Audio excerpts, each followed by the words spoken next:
Y'all remember yesterday we were talking about being called, being chosen, being anointed, and being appointed of God, right? Okay, so when we go through certain seasons of our life, God Himself will allow separation to take place in our life in order to elevate us.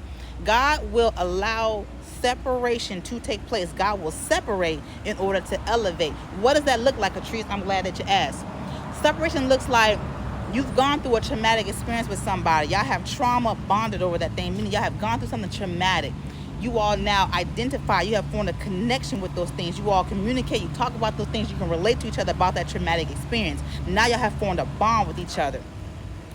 As you begin to heal, as you go through deliverance, as you no longer allow that traumatic experience to continue to shape who you are, healing and deliverance takes place. But the person who has not gone through who has not undergone healing and deliverance, they no longer how to relate and identify to you, because you no longer are associating yourself with every last traumatic experience that went in your life. So now those trauma bonds naturally begin to break, right? And the separation will naturally take place. What else does that look like, Catrice? It looks like as you no longer frequent the places you used to frequent, as you no longer dabble in the little things you used to dabble in, as you no longer speak the way you used to speak, you no longer walk the way you used to walk, you don't dress the way you used to dress, you don't behave in the way that you used to behave, naturally the people are going to say that you changed, and you have, and that's a good thing. And side note, do not let anybody condemn you for becoming a better person, for changing, for wanting to become conform to the image of Jesus Christ, when the Bible says there are certain things that we should not be doing, and you listen. And you're not just a hearer of the word, but you're a doer of the word, right? So it is okay. It's absolutely a blessing that you are no longer the way that you used to be. You've changed, right? And so naturally, those people are going to no longer want to be around because you no longer do what you used to do. Another way that separation takes place is that as you get closer to God, as you become more like the image of His Son, you start to recognize that there are people in your life that are not for you, right? You will make the decision to break off relationships. You'll make the decision to say, hey, you know what? This person consistently talks about me. They're always saying negative things to me. They're always backbiting, and they give me these little backhanded compliments. We're always arguing. We never see eye to eye. There's some people who are just perpetually causing you pain. Y'all know how there's some people in your life that every time you turn around, they're always doing something jacked up. They always doing something mucked up to you and just causing you pain and heartache and just frustrating you. You'll begin to realize these very same people that you call friend, these very same people that you call sister, these very same people that you call bro, these very same people that you call your confidant, your homie, are not really your friends. And you begin to do the separation yourself, and you'll make the decision. And other times when it's so difficult to let some relationships go, I've been there myself, God Himself will snatch these people away from you. Why? Because God's will got to be done. And where He's taking you, He needs you to get there. And He knows this particular person is going to be nothing but a hindrance to you, an obstacle to you, a distraction to you. So out of His love for you, He'll remove them out of the way so you can continue to progress, so you can continue to accelerate, flourish, and thrive in the things of God and get to where He got you to go. Separation has to take place in order for elevation to take place. Catrice, you got some biblical receipts? Of course I do. Who else had to be separated in the Bible? Joseph was separated for his elevation to come. David went through separation for his elevation to come.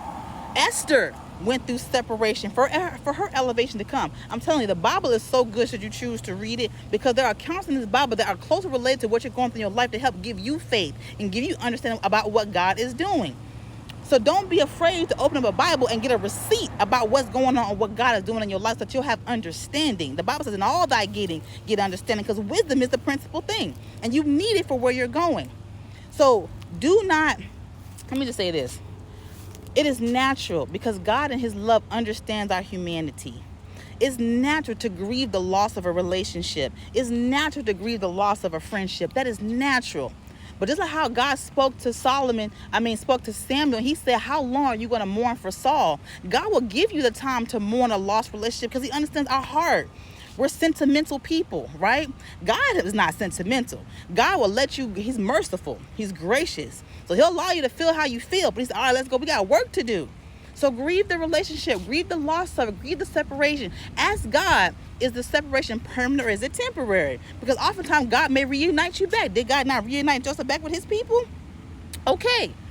But in that season, you don't let sadness consume you and grief consume you, because you have understanding about what God is doing in this particular season. Understand there's something that God has in you that needs to come out here in this earth. It's people waiting on your obedience, and sometimes separation needs to take place so God can get you where you got to go. I'm not telling y'all nothing that I have not gone through. Okay, sometimes separation needs to take place in order for God to get you prepared, because it's a call on your life. There's a purpose that you got to take. There's a purpose that you got to fulfill. Your bloodline is on your back, and you got to be the curse breaker. You got to be the one to break off those shackles off your thumb, so all y'all can progress, so all y'all can flourish, so all y'all can thrive. Right? Trust God. Trust the purposes of God. Trust the will of God. Trust the knowledge of God. Trust the wisdom of God. Trust the love of God. That everything God is doing for you, He's working together for your good. I pray this word bless you. Find joy, find excitement in the separation. Appreciate where you are in this season, because God is doing something. You're cultivating a relationship with God. He's drawing you closer to Him. He's teaching you. He's preparing you so that you're ready when you step out there. Okay? So mourn the loss, but then get excited, y'all. God is preparing you for you to go higher. Who don't want to get elevated? Who don't want to go through promotion? Who don't want increase? I know I do. So I pray that this word blesses you. I pray that it finds you in good spirits. And if you did need confirmation, or you're feeling a little low because you're feeling isolated, I pray this word bless you so you understand what God is doing. Until next time, I love you. Stay tight. Bye.